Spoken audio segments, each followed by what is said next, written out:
बुद्धि को अपना गुलाम बना लो, जीत निश्चित होगी। ऐसा गौतम बुद्ध ने कई सालों पहले अपने शिष्यों को क्यों कहा था? इसके पीछे का रहस्य क्या है? तो इसके बारे में ही हम आज के इस वीडियो में कहानी के माध्यम से जानेंगे। तो उस कहानी की शुरुआत करते हैं। दोस्तों, क्या आप जैसा बनना चाहते हैं वैसा नहीं बन पा रहे हैं, या जो आप चाहते हैं अगर वो नहीं हो रहा है, तो आज की यह कहानी आपके लिए ही है।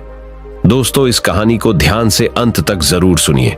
दोस्तों, अगर आप इस कहानी को अंत तक ध्यान से पढ़ते हैं तो आपको इस कहानी से कुछ ऐसा सीखने को मिलने वाला है जो आपको आपकी जिंदगी में बहुत काम आने वाला है। आप गौतम बुद्ध के जीवन की इस कहानी को अंत तक ध्यान से जरूर सुनिए। दोस्तों, इस कहानी को सिर्फ समझिएगा मत, बल्कि इस कहानी को अपने भीतर उतर जाने दीजिए। तो बिना समय को गंवाएं, चलिए कहानी की शुरुआत करते हैं। गौतम बुद्ध के जीवन की शिक्षाप्रद कहानी जो आपका जीवन बदल देंगी। दोस्तों, एक बार गौतम बुद्ध को एक सभा में भाषण करना था, और जब सभा का समय हुआ तब बुद्ध वहां आए और बिना कुछ बोले ही वहां से चले गए। तकरीबन 100 से भी ज्यादा लोग बुद्ध का उस सभा में इंतजार कर रहे थे, और बुद्ध के इस तरह के व्यवहार को देखकर सभी लोग बेहद चौंके, लेकिन किसी ने भी बुद्ध से कोई भी प्रश्न नहीं किया। दोस्तों, अगले दिन फिर से सभा का आयोजन हुआ, और दूसरे दिन सभा में लोगों की संख्या तकरीबन घट गई। इस बार तकरीबन 80 लोग सभा में बैठे हुए थे। बुद्ध सभा में आए, लेकिन इस बार भी बुद्ध ने वही किया, यानी बुद्ध इस बार भी आए और बिना कुछ बोले ही वहां से चले गए। लोग दोबारा से चौंके, लेकिन किसी ने भी बुद्ध से कोई प्रश्न नहीं किया। अगले दिन सभा का आयोजन फिर से किया, लेकिन इस बार सभा में लोगों की संख्या और घट गई। इस बार सभा में केवल 50 लोग ही आए हुए थे। बुद्ध सभा में फिर से आए और उन्होंने इधर उधर देखा और बिना कुछ बोले ही सभा से चले गए। उसके बाद कुछ लोग क्रोधित भी हुए, क्योंकि लोगों ने अपना काम छोड़ कर आए हुए थे, लेकिन किसी ने भी बुद्ध से कोई प्रश्न नहीं किया। अगले दिन फिर से सभा का आयोजन हुआ। दोस्तों, आप लोग जो इस कहानी को देख रहे हैं, आप में से भी कुछ लोग मन ही मन ये कह रहे होंगे कि अरे कितनी बार सभा का आयोजन होगा। और आप लोगों को भी इस कहानी को पढ़ते वक्त इरिटेशन होना शुरू हुआ, और जिन जिन लोगों को भी अभी इरिटेशन होनी शुरू हुआ है, उन लोगों को तो यह कहानी बड़े ध्यान से देखकर समझनी चाहिए, क्योंकि यह कहानी आपके लिए ही है। अगले दिन फिर से सभा का आयोजन हुआ, लेकिन इस बार सभा की संख्या और ज्यादा घट गई थी, यानी इस बार सभा में सिर्फ 30 लोग ही थे। फिर उसके बाद बुद्ध सभा में आए, मुस्कुराए, और फिर से बुद्ध ने वही किया, यानी बिना कुछ बोले ही वहां से चले गए। इस बार भी लोग बहुत क्रोधित हुए, और इस बार लोगों ने पीछे से कुछ कहा भी और बड़बड़ाए भी, लेकिन बुद्ध ने उनके किसी भी प्रश्न का उत्तर नहीं दिया। दोस्तों, अगले दिन फिर से सभा का आयोजन हुआ, और इस बार लोगों की संख्या बहुत ज्यादा घट गई थी, यानी इस बार सभा में कुल मिलाकर 15 लोग ही आए हुए थे। इस बार भी बुद्ध सभा में आए, लेकिन इस बार बुद्ध अपना आसन ग्रहण कर लेते हैं। फिर बुद्ध बोले, और बुद्ध ने उन 15 लोगों को उपदेश दिया, और वे 15 लोग ही बुद्ध के भिक्षु बन गए, और आगे चलकर उन 15 लोगों ने ही बुद्ध के ज्ञान को अलग अलग दिशाओं में फैला दिया। फिर एक दिन बुद्ध से किसी ने पूछा कि बुद्ध, आप कई दिनों तक बिना बोले ही सभा से क्यों चले जाते थे? फिर बुद्ध कहते हैं कि मैं उन लोगों को खोज रहा था जो लायक थे, यानी कि पहले दिन 100 से भी ज्यादा लोग आए हुए थे, उसमें से ज्यादातर लोग सिर्फ आए हुए थे। उन्हें मेरे उपदेश से कोई भी मतलब नहीं था, वे बस आ गए थे, और उसमें से ज्यादातर लोग सिर्फ देखने और सुनने आए हुए थे कि सभा में क्या होता है। वे मेरे काम के लोग नहीं थे, क्योंकि वे लोग मेरे ज्ञान को औरों तक नहीं पहुंचा सकते थे। मुझे तो उन लोगों की खोज थी जो मेरे ज्ञान को जन जन तक पहुंचा सके। कई दिनों तक सभा से बिना बोले ही मैं इसीलिए चला गया, क्योंकि मैं यह देखना चाहता था कि वे कौन लोग हैं जिनके भीतर वास्तव में प्यास है। जिन लोगों के भीतर में वास्तव में प्यास थी, वे लोग अंत तक जरूर रुके, और जो लोग बस ऐसे ही आ गए थे, वे लोग पहले या दूसरे दिन ही चले गए। जिनके भीतर धैर्य था, उन्हें मुक्ति का मार्ग भी मिला, और जो लोग जल्दबाजी में थे, वे लोग अब घर में बैठे हुए हैं। सवाल यह नहीं है कि मैं तुम्हें क्या दे सकता हूं, बल्कि सवाल यह है कि तुम क्या ले सकते हो। तुम्हारा पात्र कितना बड़ा है और कितने के तुम हकदार हो। जितने के तुम हकदार हो, उससे ज्यादा तुम्हें नहीं मिलेगा। फिर वह व्यक्ति बुद्ध से पूछता है कि बुद्ध लायक कैसे बने? फिर बुद्ध कहते हैं कि धैर्य के द्वारा। जिस व्यक्ति के अंदर धैर्य है, वह अपने जीवन में कुछ भी पा सकता है। सभा में जितने भी लोग आए हुए थे, और उसमें से अंत तक वही रुके जिनके अंदर धैर्य था। चाहे तुम्हारे जीवन में तुम्हारा लक्ष्य जो कुछ भी हो, लेकिन तुम बिना धैर्य के सफलता के चरम तक नहीं पहुंच सकते। फिर वह व्यक्ति बुद्ध से पूछता है कि कोई व्यक्ति अपने भीतर के धैर्य को कैसे बढ़ाए। इस पर गौतम बुद्ध कहते हैं कि निरंतर अभ्यास के द्वारा हम अपने भीतर के धैर्य को बढ़ा सकते हैं। जैसे कोई व्यक्ति जब ध्यान करना शुरू कर देता है तो उसका मन उसके सामने कई सारे अड़चने लाता है, लेकिन उसका धैर्य उसे एक दिन उसके लक्ष्य तक जरूर पहुंचा देता है। फिर वह व्यक्ति बुद्ध से कहता है कि मैं समझ गया, बुद्ध में समझ गया, यानी मुझे धैर्य के साथ निरंतर अभ्यास करने की आवश्यकता है। दोस्तों, अब आपको समझ आ गया कि आपके पास वो क्यों नहीं है जो आप पाना चाहते हैं, क्योंकि आप उसके लायक नहीं हैं। आप लायक तभी बनेंगे जब आप अपने भीतर धैर्य को बढ़ाएंगे। और धैर्य कैसे बढ़ेगा? धैर्य बढ़ेगा निरंतर अभ्यास के द्वारा। और अभ्यास कौन करेगा? अभ्यास करेंगे आप, तो फिर करते क्यों नहीं? दोस्तों, खुद से ईमानदारी के साथ एक प्रश्न जरूर पूछिए कि जो आप भविष्य में बनना चाहते हैं उसके लिए क्या आप धैर्य के साथ कर्म कर रहे हैं? दोस्तों, अगर उसका उत्तर नहीं है तो अपनी असफलता के लिए जिम्मेदार आप खुद होंगे। दोस्तों, आज की यह गौतम बुद्ध की शिक्षाप्रद कहानी आपको पसंद आई होगी तो नीचे कमेंट बॉक्स में यस जरूर लिखें। तो चलिए गौतम बुद्ध की दूसरी कहानी की शुरुआत करते हैं, जिसमें उन्होंने सफलता के रहस्यमयी 10 उपदेश दिए हैं।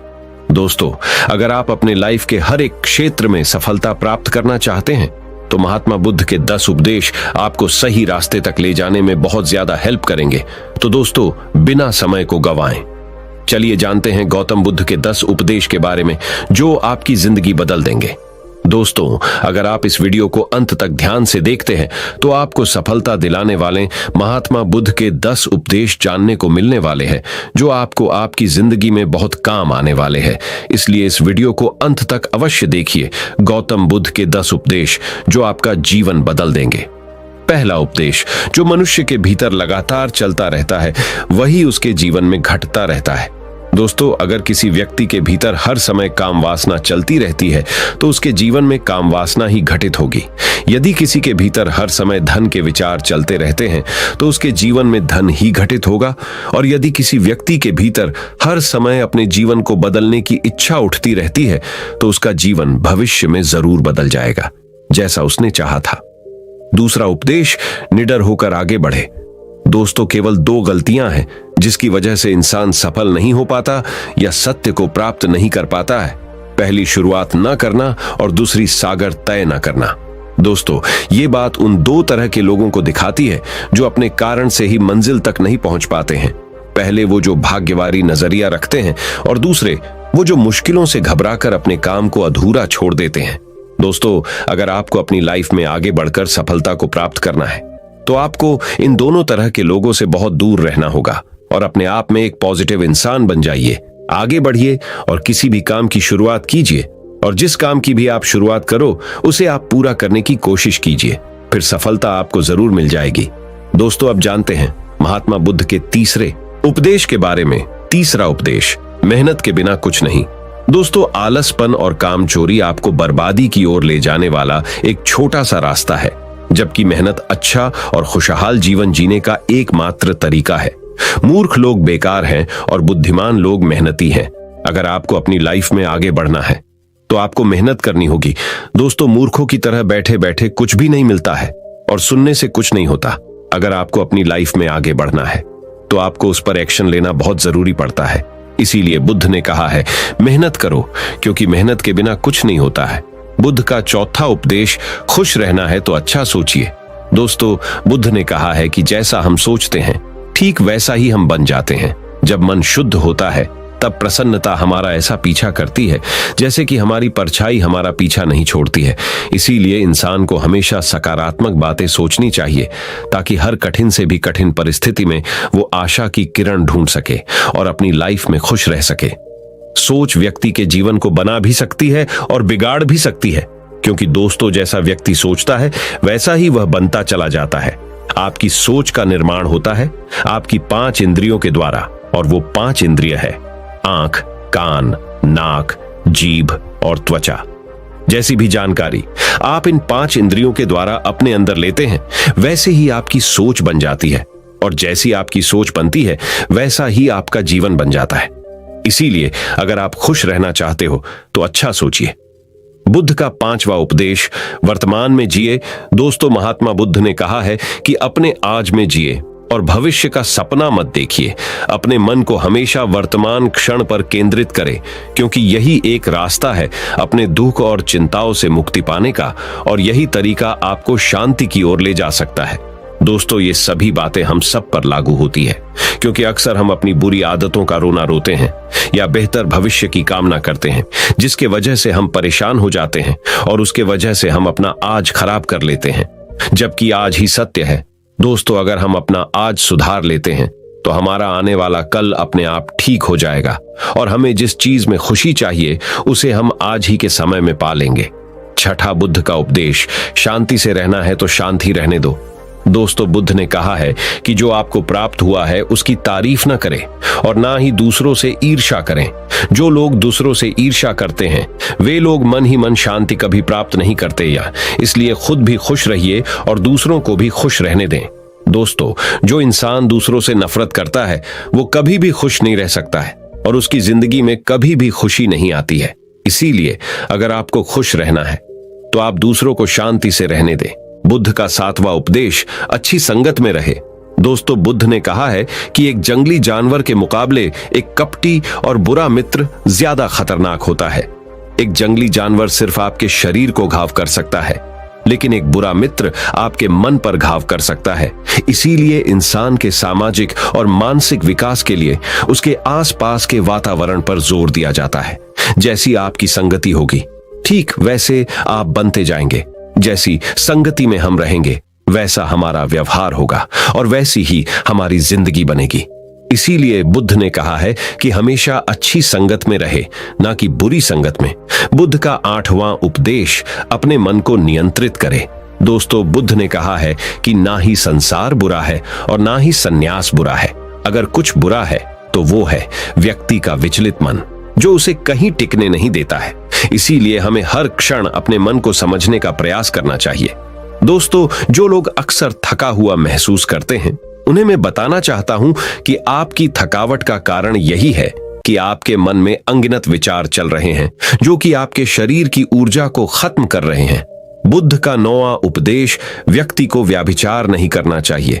दोस्तों, बुद्ध ने कहा है कि व्यक्ति को व्यभिचार नहीं करना चाहिए, क्योंकि व्यभिचार व्यक्ति को उसकी ही नजरों में छोटा बनाता है और छोटा व्यक्ति कभी भी कुछ बड़ा हासिल नहीं कर सकता। बुद्ध का 10वां उपदेश, क्रोध अग्नि के समान है। दोस्तों, बुद्ध ने कहा है कि क्रोध अग्नि के समान है। व्यक्ति उसे बुझाना तो चाहता है, लेकिन वह उसमें सूखी लकड़ियां डालता है, जिसके कारण वह बुझने के बजाय और भी ज्यादा बढ़ता है। यदि आप अपने क्रोध को खत्म करना चाहते हो तो उसे भोजन देना बंद कर देना होगा। दोस्तों, क्रोध का भोजन है बेवजह की इच्छाएं, अहंकार और जागरूकता की कमी और नासमझी। यदि आप क्रोध को ये सभी भोजन नहीं दोगे तो आपको क्रोध कभी नहीं आएगा। दोस्तों, ये थे वो गौतम बुद्ध के द्वारा दिए उपदेश। आप सभी को कैसे लगे नीचे कमेंट बॉक्स कमेंट करके जरूर बताएं। तो चलिए दोस्तों, अब हम गौतम बुद्ध से जानेंगे दुखों से मुक्ति कैसे पाएं। उसके ऊपर एक प्रेरणादायक कहानी हम आपको अभी सुनाएंगे। तो चलिए उस कहानी की शुरुआत करते हैं। दुखों से मुक्ति की प्रेरणादायक कहानी। दोस्तों, एक बार पहाड़ों के बीच बसे एक छोटे से गांव में प्रिया नाम की एक महिला रहती थी। प्रिया ने अपने जीवन में बहुत दुखों का अनुभव किया था। उसने कम उम्र में अपने माता पिता को खो दिया था और एक ऐसे व्यक्ति से शादी कर ली थी जो उससे प्यार नहीं करता। प्रिया का पति शराबी था और अक्सर उसे शारीरिक और भावनात्मक रूप से प्रताड़ित करता था। प्रिया ने कई वर्षों तक इस दर्द को सहा था। एक दिन वह इसे सहन नहीं कर सकी और उसने यह फैसला किया कि वह उस दुख से मुक्त होना चाहती है जिसने इतने लंबे समय तक उसके जीवन को त्रस्त कर रखा था। वह जानती थी कि अगर वह एक सुखी जीवन जीना चाहती है या स्वतंत्रता का अनुभव करना चाहती है तो उसे अपना घर छोड़ना होगा। इसलिए एक रात उसने अपना एक छोटा सा बैग पैक किया और घर से निकल गई। प्रिया ने अपने गहने भी रख लिए थे जिन्हें बेचकर वह अपने सफर में आगे बढ़ सकती थी। जब वह सुनसान सड़क पर चल रही थी तो उसे राहत का एहसास हुआ। लंबे समय में पहली बार उसे लगा कि उसका अपने जीवन पर नियंत्रण है। प्रिया को नहीं पता था कि वह कहां जा रही है, लेकिन वह जानती थी कि उसे आगे बढ़ते रहना है। दिन हफ्तों में बदल गए और प्रिया अपने घर से बेहद दूर आ चुकी थी। उसे रास्ते में कई बाधाओं का सामना करना पड़ा, लेकिन वह आगे बढ़ती गई। उसने उस जीवन को पीछे छोड़ दिया था जिसने उसे इतना दर्द दिया था, और उसने कभी पीछे मुड़कर नहीं देखने का निश्चय किया था। चलते चलते प्रिया की मुलाकात एक वृद्ध आशी से हुई, जो नदी के किनारे एक छोटी सी झोपड़ी में रहते थे। प्रिया ने राशि से पूछा कि क्या वह उस दुख से मुक्ति पाने में उसकी मदद कर सकते हैं जिसने उसके जीवन को बर्बाद कर दिया था। आशी ने प्रिया को देखा और कहा, बच्ची, दुख से मुक्ति अपने आप बाहर नहीं मिल सकती। यह मन की एक अवस्था है जिसे व्यक्ति को भीतर से विकसित करना चाहिए। आपको अतीत को छोड़ना और वर्तमान क्षण में जीना सीखना चाहिए, तभी आप सच्ची स्वतंत्रता का अनुभव कर पाओगे। प्रिया ने आशी की बातों को ध्यान से सुना और उसने महसूस किया कि वह बहुत लंबे समय से अपने अतीत को पकड़े हुए थी, इसीलिए उसका दर्द कम नहीं हो पा रहा था। उसने आशी को धन्यवाद दिया और अपनी यात्रा जारी रखी। चलते चलते प्रिया ने राशि की शिक्षाओं का अभ्यास करना शुरू कर दिया। उसने अतीत को जाने देना शुरू किया और वर्तमान क्षण पर ध्यान केंद्रित किया। फिर उसे जीवन की साधारण चीजों में भी खुशी मिलने लगी। प्रिया एक गांव से गुजर रही थी जहां पर पोस्टर लगे थे कि प्राइमरी स्कूल में शिक्षक की आवश्यकता है। प्रिया पढ़ी लिखी थी और उसे पैसे की भी आवश्यकता थी, इसलिए वह बच्चों को पढ़ाने लगी। एक दिन प्रिया लोगों के एक समूह से मिली जो आग के चारों ओर इकट्ठा थे। वे नाच रहे थे और गा रहे थे और उनकी हंसी हवा में गूंज रही थी। प्रिया पहले तो इसमें शामिल होने से हिचकिचा रही थी, लेकिन उसके भीतर की आवाज उसे उस समूह में जाने और मजे करने के लिए कह रही थी। प्रिया ने समूह के साथ नृत्य किया और खूब हंसी। लंबे समय में पहली बार वह वास्तव में खुशी महसूस कर रही थी। उसने महसूस किया कि खुशी कोई ऐसी चीज नहीं है जो खुद के बाहर पाई जा सकती है, बल्कि मन की एक अवस्था है जिसे व्यक्ति को भीतर से विकसित करना होता है। प्रिया को अब दुख से मुक्ति मिल गई थी। अब वह बच्चों को पढ़ाती और अपने अनुभव का उपयोग दूसरों को खुशी का रास्ता खोजने में मदद करने के लिए करती। तो दोस्तों, इस कहानी से हमें यह सीखने को मिलता है कि खुशी कोई ऐसी चीज नहीं है जो खुद के बाहर पाई जा सकती है, बल्कि मन की एक अवस्था है जिसे व्यक्ति को भीतर से विकसित करना होता है। दोस्तों, अगर आपको यह कहानी पसंद आई होगी और आपके लिए उपयोगी साबित हुई होगी, तो इस कहानी को अपने दोस्तों के साथ अवश्य शेयर कीजिए। साथ ही हमारे साथ ऐसे ही जुड़े रहें। तो चलिए बढ़ते हैं हमारे गौतम बुद्ध की अगली कहानी की तरफ, जो कि आपको जिंदगी की बहुत अच्छी सीख देने वाली है। तो चलिए शुरू करते हैं गौतम बुद्ध की शिक्षाप्रद कहानी। गौतम बुद्ध की शिक्षाप्रद कहानी। दोस्तों, एक बार गौतम बुद्ध अपने भिक्षुओं के साथ एक वृक्ष के नीचे बैठ विश्राम कर रहे थे। उस वृक्ष की छाव में बुद्ध अपने भिक्षुओं की जिज्ञासा दूर कर रहे थे। बुद्ध के सभी भिक्षु एक एक करके उनसे प्रश्न पूछ रहे थे और गौतम बुद्ध उनके प्रश्नों के उत्तर दे रहे थे। बुद्ध के उन भिक्षुओं में कुछ भिक्षु ऐसे भी थे जो कुछ समय पहले ही संघ से जुड़े हुए थे, जिसके कारण अभी उनके भीतर वह समझ पैदा नहीं हुई थी जो गौतम बुद्ध के प्रवचनों को समझ सकें। गर्मियों का समय था, सूरज अपने चरम पर था और चारों तरफ धूप ही धूप थी, लेकिन उस वृक्ष के कारण बुद्ध और उनके सभी भिक्षु आराम से छाव में बैठे हुए थे।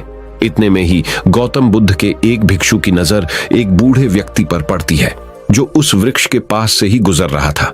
वह भिक्षु उस बूढ़े व्यक्ति को देखकर अचानक से ही हंसने लगता है। उस बूढ़े व्यक्ति की उम्र बहुत ज्यादा हो गई थी, जिसके कारण उसकी कमर मुड़ गई थी। उस बूढ़े व्यक्ति के हाथ में एक डंडा था, जिसका सहारा लेकर वो बूढ़ा व्यक्ति अपनी मंजिल तक पहुंचने का प्रयास कर रहा था। उस बूढ़े व्यक्ति का शरीर केवल हड्डियों का ढांचा मात्र अपने भिक्षु को हंसते हुए देख बुद्ध उससे कहते हैं कि मेरे प्रिय भिक्षुओं, कृपा कर हंसो मत, क्योंकि जिस व्यक्ति को देखकर तुम अभी हंस रहे हो वो कोई साधारण व्यक्ति नहीं है, बल्कि वह व्यक्ति इसी क्षण तुम्हारे जीवन को रूपांतरित करने की क्षमता रखता है जो आज तक मैं तुम्हें सिखा नहीं पाया। वह यह बूढ़ा व्यक्ति तुम्हें सिखा रहा है। इसके द्वारा दी गई सीख को बेकार न करो। बुद्ध की यह बात सुनकर वह भिक्षु बुद्ध से कहता है कि मुझे क्षमा करे बुद्ध, पर मुझे यह समझ नहीं आ रहा है कि जो एक बूढ़ा व्यक्ति जो खुद अपने शरीर और अपनी बीमारियों से लाचार है, वो मुझे क्या सिखा सकता है। फिर बुद्ध उस भिक्षु से कहते हैं कि ये बूढ़ा व्यक्ति तुम्हें तुम्हारा भविष्य दिखा रहा है। जिस बुढ़ापे को और लाचारी को देखकर तुम अभी हंस रहे हो, वो बुढ़ापा और लाचारी तुम्हारे जीवन में भी आने वाली है। वह बूढ़ा व्यक्ति तुमसे कह रहा है कि अभी समय है, इस स्वस्थ शरीर का अच्छे कर्म करने के लिए उपयोग करो। अगर तुम्हारा ये स्वस्थ शरीर तुम्हारे हाथ से निकल गया तो फिर से वापस नहीं आएगा। और अभी तुम्हारा ये शरीर सही से काम कर रहा है, जैसे कि तुम्हारे हाथ, पैर, आंख, कान और ये सभी चीजें सही से काम कर रही हैं। क्या यह छोटी बात है और क्या तुम इसे मामूली सी बात समझ रहे हो? यह घटना कोई साधारण घटना नहीं थी जो अभी तुम्हारे साथ घटी, और यह घटना तुम्हारे जीवन को बदलने की क्षमता रखती है। ठीक इसी तरह की घटना ने मेरा जीवन बदला था, और इस तरह की घटना के कारण ही मैं आज बुद्ध हूं। फिर वह भिक्षु बुद्ध से कहता है कि क्षमा करें बुद्ध, परंतु मेरे मन में यह विचार ही नहीं आया कि मैं उस बूढ़े व्यक्ति से कुछ सीख सकता हूं। उसे देखकर केवल मुझे हंसी आ गई। ऐसा इसीलिए हुआ क्योंकि तुम्हें अपने भीतर कहीं ना कहीं लगता है कि जिस स्थिति में आज वो बूढ़ा व्यक्ति है, उस स्थिति में तुम कभी नहीं आओगे, जिस बुढ़ापे का और लाचारी का सामना आज वो बूढ़ा व्यक्ति कर रहा है। तुम्हें लगता है कि उसका सामना तुम कभी नहीं करोगे, इसीलिए तुम उस बूढ़े व्यक्ति को देखकर हंस पाए। तुमने सच्चाई को नजरअंदाज कर दिया। अगर तुम सच्चाई को देख लेते तो चाहकर भी अपने आंखों के आंसुओं को नहीं रोक पाते, परंतु तुमने सत्य को अनदेखा कर दिया और तुम बहुत बड़ी संभावना से चूक गए। बुद्ध की ये बात सुन वो भिक्षु बुद्ध से क्षमा मांगता है और ये निश्चय करता है कि वह अपने स्वास्थ्य का उपयोग अपने अहंकार को बढ़ाने में नहीं, बल्कि परम सत्य को पाने में करेगा। दोस्तों, जो लोग इस कहानी को पढ़ रहे हैं, हो सकता है कि आप बड़ी बड़ी समस्याओं में हो, या हो सकता है कि आप परेशानियों में हो, लेकिन फिर भी एक बात को हमेशा ध्यान में रखना है कि जब तक आपका स्वास्थ्य ठीक है, तब तक आप किसी भी बड़ी से बड़ी समस्या से बाहर आ सकते हैं। दोस्तों, इसीलिए बुद्ध ने कहा है कि हमारा स्वास्थ्य हमारा सबसे बड़ा उपहार है जो हमें इस सृष्टि से मिला हुआ है, इसीलिए इसका उपयोग सही से करें। दोस्तों, आपको यह गौतम बुद्ध की शिक्षाप्रद कहानी कैसी लगी? कृपया हमें नीचे कमेंट बॉक्स में कमेंट करके जरूर बताएं, और आपको यह कहानी पसंद आई होगी तो अपने दोस्तों के साथ इसे अवश्य शेयर कीजिए। तो दोस्तों, अब हम जानेंगे गौतम बुद्ध के अनुसार सच्चाई में सफलता की कुंजी क्या है। तो बिना देर किए गौतम बुद्ध की रहस्यमयी कहानी की शुरुआत करते हैं।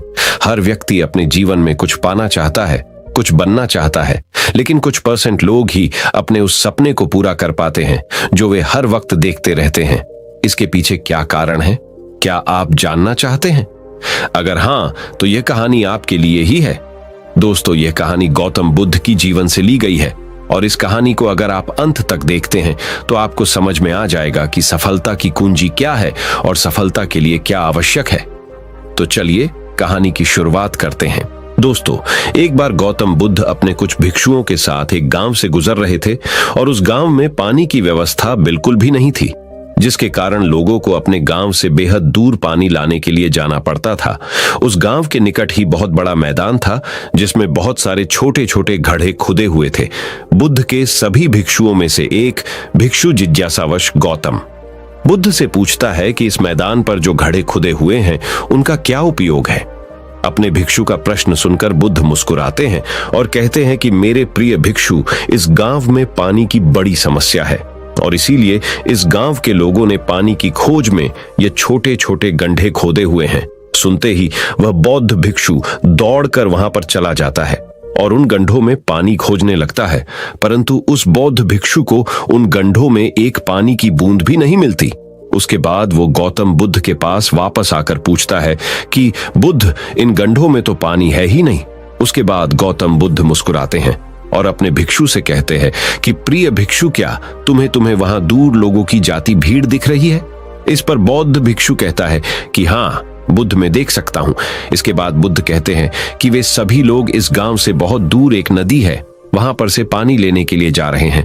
उसके बाद बुद्ध का भिक्षु बुद्ध से पूछता है कि बुद्ध, क्या इस गांव के आसपास के जमीन में पानी बिल्कुल भी नहीं है? इस पर बुद्ध कहते हैं कि पानी तो है, लेकिन इस गांव में ऐसा कोई नहीं है कि उस पानी तक पहुंच सके।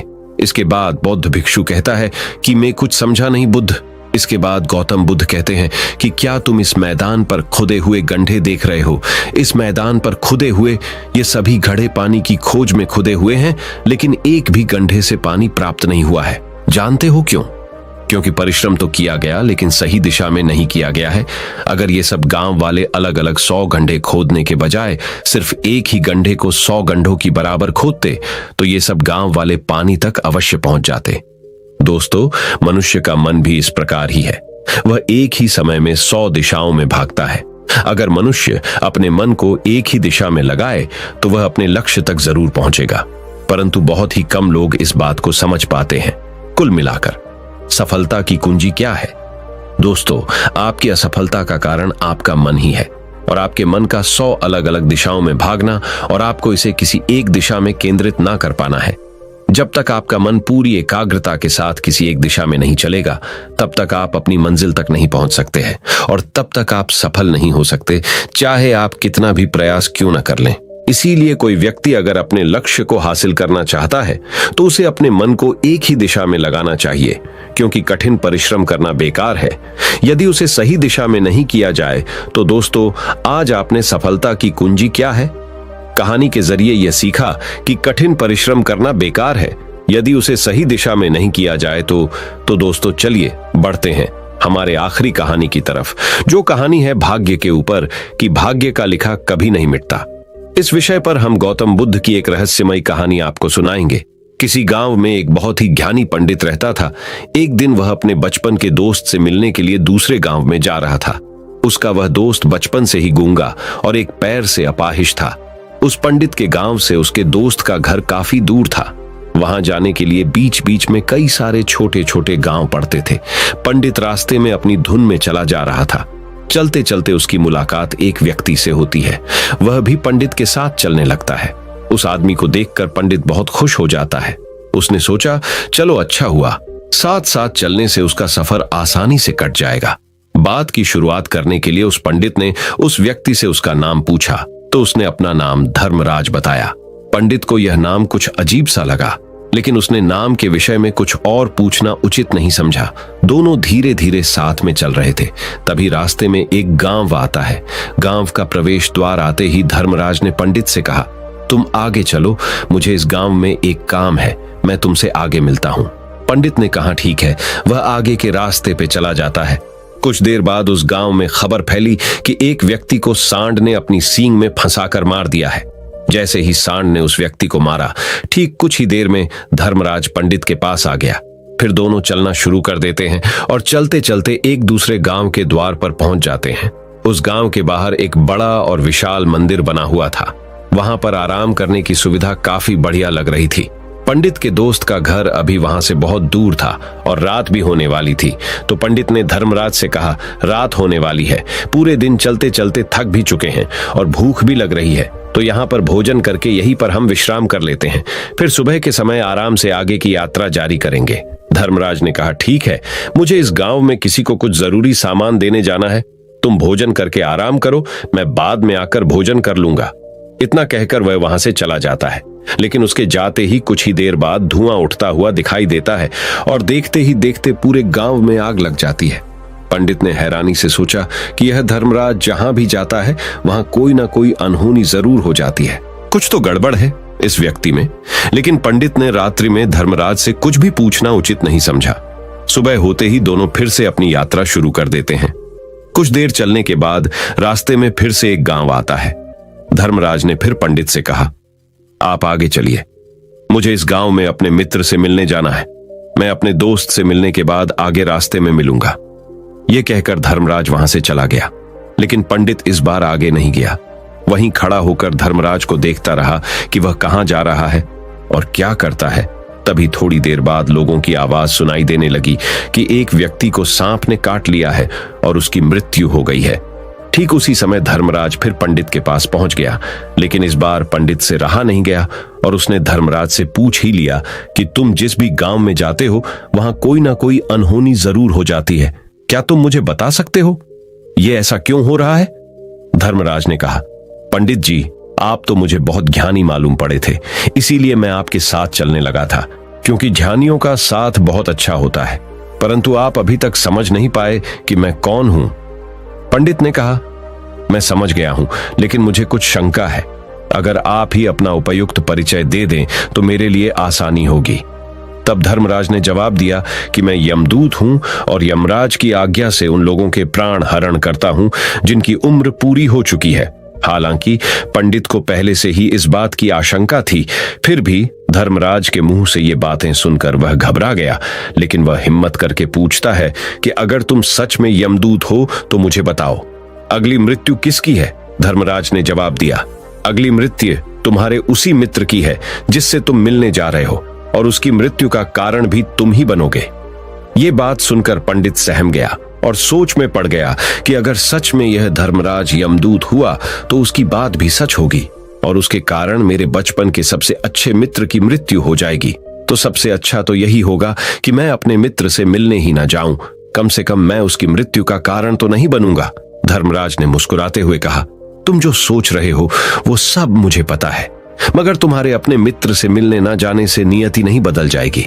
तुम्हारे मित्र की मृत्यु तो निश्चित है और वह अगले कुछ ही पलों में घटित होने वाली है। महाकाल के मुंह से ऐसी बातें सुनकर पंडित को झटका लगा, क्योंकि महाकाल ने पंडित के मन की बातें पढ़ ली थी, जो कि एक सामान्य व्यक्ति के लिए संभव नहीं है। अब पंडित को विश्वास हो गया कि यह धर्मराज सचमुच में यमदूत ही है। जब पंडित को यह पूर्ण विश्वास हो गया कि धर्मराज जी यमदूत है, तो वह घबरा गया। वह अपने मित्र की मृत्यु का कारण नहीं बनना चाहता था, इसलिए वह पलटकर अपने गांव की तरफ वापस जाने लगा। लेकिन जैसे ही पंडित वापस जाने के लिए मुड़ा, उसने देखा कि उसका मित्र तेजी से उसकी तरफ चला आ रहा है, जो कि पंडित को देखकर अत्यंत प्रसन्न दिखाई पड़ रही थी। अपने मित्र के आने की गति को देखकर पंडित को ऐसा लगा कि जैसे उसका मित्र काफी देर से उसका ही पीछा कर रहा है, लेकिन वह बचपन से ही गूंगा था और एक पैर से लंगड़ा भी था, इसलिए ना तो वह पंडित को आवाज देकर रोक पाया था और ना ही उस तक पहुंच पा रहा था। लेकिन जैसे ही वह पंडित के पास पहुंचा, अचानक ही जमीन पर गिर पड़ा और उसकी मृत्यु हो गई। पंडित हक्का बक्का होकर धर्मराज की ओर देखने लगा, जैसे कि वह पूछना चाह रहा हो कि आखिर क्या हुआ। धर्मराज पंडित के मन में उठ रहे प्रश्नों को समझ गया और बोला, तुम्हारे मित्र ने पिछले गांव में ही तुम्हें देख लिया था और मैं वहीं से ही तुम्हारा पीछा कर रहा था, लेकिन गूंगा और लंगड़ा होने की वजह से वह तुम तक नहीं पहुंच पाया। उसने अपनी पूरी ताकत लगाकर तुम तक पहुंचने का प्रयास किया, लेकिन बुढ़ापे में बचपन जैसी ताकत नहीं होती, इसलिए हार्ट अटैक होने के कारण उसकी मृत्यु हो गई, क्योंकि वह तुमसे मिलने के लिए अपनी सीमाओं को तोड़कर तुम्हारे पीछे भाग रहा था। इसलिए अपने मित्र की मृत्यु का कारण भी तुम ही कहलाओगे। अब पंडित को पूर्णतः विश्वास हो गया था कि धर्मराज एक यमदूत है और उसका कार्य जीवों के प्राण हरना है। लेकिन पंडित एक ज्ञानी व्यक्ति था।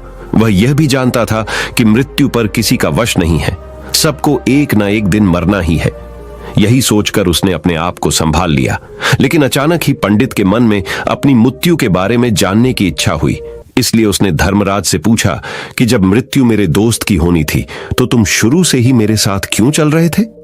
यह प्रश्न सुनकर धर्मराज जोर से हंसा और बोला, मैं तो हर पल हर क्षण सभी के साथ चलता हूं, किंतु लोग पहचान नहीं पाते, क्योंकि लोगों के पास अपनी समस्याओं के अलावा किसी और व्यक्ति, वस्तु या घटना के बारे में सोचने, समझने या उसे देखने का समय ही नहीं होता।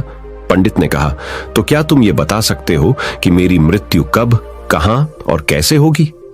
महाकाल ने कहा, हालांकि किसी भी सामान्य जीव के लिए अपनी मृत्यु के बारे में जानना ठीक नहीं है, क्योंकि कोई भी जीव हो वो अपनी मृत्यु के बारे में जानकर बहुत दुखी हो जाता है। हालांकि तुम ज्ञानी व्यक्ति मालूम पड़ते हो और तुमने जिस तरीके से अपने मित्र की मृत्यु को सहन कर लिया है, उसे देखकर लगता है कि तुम अपनी मृत्यु के बारे में जानकर भी दुखी नहीं होगे। तो तुम्हारी मृत्यु आज से ठीक 6 महीने बाद आज ही के दिन किसी दूसरे राज्य में फांसी लगने से होगी, और सबसे हैरानी की बात तो ये होगी कि तुम स्वयं ही खुशी से उस फांसी को स्वीकार कर लोगे। इतना कहकर धर्मराज वहां से चला गया, क्योंकि अब धर्मराज के पास पंडित के साथ चलते रहने का कोई कारण न था। इसके बाद पंडित ने अपने मित्र के शरीर का अंतिम संस्कार किया और यथाशक्ति उसके क्रियाकर्म करके अपने गांव वापस आ गया। लेकिन कोई व्यक्ति कितना भी ज्ञानी क्यों ना हो, अपनी मृत्यु के बारे में जानकर दुखी तो होता ही है और मृत्यु से बचने का कोई ना कोई उपाय भी खोजता है। तो पंडित ने भी वही किया। क्योंकि पंडित विद्वान था, इसलिए उसकी पहचान उस राज्य के राजा तक थी। पंडित ने सोचा कि राजा के पास तो कई सारे ज्ञानी मंत्री हैं, वो मेरी मृत्यु से संबंधित समस्या का कोई ना कोई समाधान निकाल ही लेंगे। पंडित यही सब सोचता हुआ राज दरबार में पहुंच जाता है और राजा से सारी घटना के बारे में बताता है। राजा ने अपने मंत्रियों को सारी समस्या बताई और उनसे सलाह मांगी। अंत में सभी ने विचार विमर्श करके कहा, अगर पंडित की बात सही है तो उसकी मृत्यु भी 6 महीने बाद ही होगी, लेकिन मृत्यु तो तब होगी जब वह किसी दूसरे राज्य में जाएगा। यदि वह किसी दूसरे राज्य में जाए ही ना तो मृत्यु ही नहीं होगी। मंत्रियों की यह सलाह राजा को भी सही लगी। इसके बाद पंडित के रहने की सारी व्यवस्था महल में ही कर दी गई और राजा के आदेश के बिना उस पंडित से किसी को भी नहीं मिलने दिया जाता था। लेकिन पंडित कहीं भी आ जा सकता था ताकि पंडित को यह ना लगे कि वो राजा की कैद में है। परंतु पंडित डर के मारे स्वयं ही कहीं आता जाता नहीं था।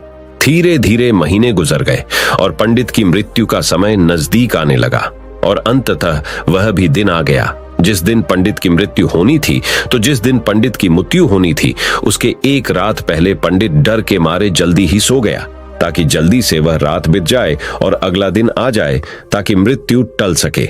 लेकिन पंडित को नींद में चलने की बीमारी थी और अपनी इस बीमारी के बारे में वह स्वयं ही नहीं जानता था। तो फिर राजा, मंत्री या किसी वैद्य को इसके बारे में बताने का कोई प्रश्न ही नहीं उठता। पंडित अपनी मृत्यु को लेकर बहुत चिंतित था। वह पिछले कई दिनों से ठीक से सो भी नहीं पा रहा था और नींद में चलने की बीमारी भी तभी होती है जब व्यक्ति ठीक से सो नहीं पा रहा हो। तो उस रात भी पंडित को नींद में चलने का दौरा पड़ा। वह उठा और महल से निकलकर अस्तबल में गया। क्योंकि पंडित राजा का खास मेहमान था, इसलिए किसी भी पहरेदार ने उसे नहीं रोका और न ही किसी तरह की कोई पूछताछ की। अस्तबल में पहुंचकर वह सबसे तेज चलने वाले घोड़े की पीठ पर सवार होकर नींद में ही अपने राज्य की सीमा से बाहर दूसरे पड़ोसी राज्य में चला गया। इतना ही नहीं, वह दूसरे राज्य के राजा के महल में पहुंच उस महल के पहरेदारों ने भी उसे नहीं रोका और न ही कोई पूछताछ की। सभी लोग रात्रि का अंतिम प्रहार होने के कारण गहरी नींद में थे। वह पंडित सीधे राजा के सैन्य कक्ष में पहुंचा जहां राजा और रानी सो रहे थे। वह पंडित वहीं जाकर सो गया। सुबह हुई तो राजा ने पंडित को रानी के बगल में सोया हुआ देखा तो है बहुत क्रोधित हो गया। राजा ने पंडित को कैद करने का आदेश दे दिया। पंडित गिरफ्तार हो गया, लेकिन पंडित तो भौचक्का था। उसे तो कुछ समझ नहीं आ रहा था कि आखिर वह दूसरे राज्य में और राजा के सैन्य में कैसे पहुंचा। लेकिन वहां उसकी ये सब सुनने वाला कोई नहीं था। राजा ने पंडित को दरबार में पेश करने का आदेश दिया। कुछ देर बाद उस पंडित को दरबार में लाया गया। पंडित को देखते ही राजा इतना आग बबूला हो गया कि उसे फांसी पर चढ़ा देने का हुक्म सुना दिया। फांसी की सजा सुनकर पंडित कांप गया, लेकिन फिर भी थोड़ी सी हिम्मत जुटाकर राजा से बोला, महाराज, मैं नहीं जानता कि मैं राजमहल तक कैसे पहुंचा। मैं यह भी नहीं जानता हूं कि आपके सैन्य कक्ष तक मैं कैसे आया और आपके महल के किसी पहरेदार या सैनिक ने मुझे रोका क्यों नहीं। लेकिन मैं इतना जरूर जानता हूं कि आज मेरी मृत्यु होनी थी और वो होनी भी जा रही है। राजा को यह बात थोड़ी अजीब लगी। उसने पंडित से पूछा, तुम्हें कैसे पता कि आज तुम्हारी मृत्यु होनी है? राजा के इस प्रश्न के जवाब में पंडित ने पिछले 6 महीने का सारा वाकया राजा को सुना दिया और बोला, महाराज, मेरा क्या, किसी भी सामान्य व्यक्ति में इतना साहस नहीं कि वह राजा के सैन्य कक्ष में राजा की उपस्थिति में रानी के साथ सो जाए। राजा को पंडित की बात में थोड़ा तर्क दिखाई पड़ा, परंतु उसने सोचा कि यह मृत्यु से बचने के लिए धर्मराज और उसके द्वारा अपनी मृत्यु की भविष्यवाणी की कहानी बना रहा है। इसलिए राजा ने पंडित से कहा, यदि तुम्हारी बात सत्य है और आज ये तुम्हारी मृत्यु का दिन है, जैसा कि यमदूत धर्मराज ने तुमसे कहा था, तो आज तुम्हारी मृत्यु का कारण मैं नहीं बनूंगा। लेकिन यदि तुम्हारी बात झूठी निकली तो निश्चित ही आज तुम्हारी मृत्यु का दिन होगा, क्योंकि जिस राज्य से पंडित आया था उस राज्य का राजा इस राजा का मित्र था। इसलिए इस राजा ने तुरंत अपने कुछ सैनिकों को पड़ोसी राजा के पास भेजकर पंडित की बात की, सत्यता का प्रमाण मांगा। भेजे गए सैनिक शाम तक लौटे और उन्होंने राजा को बताया कि महाराज, पंडित जो कुछ भी कह रहा है वो सब सत्य है। पड़ोसी राज्य के राजा ने पिछले 6 महीने से पंडित के रहने की सारी व्यवस्था अपने ही महल में कर रखी थी। पंडित राजा का खास मेहमान था।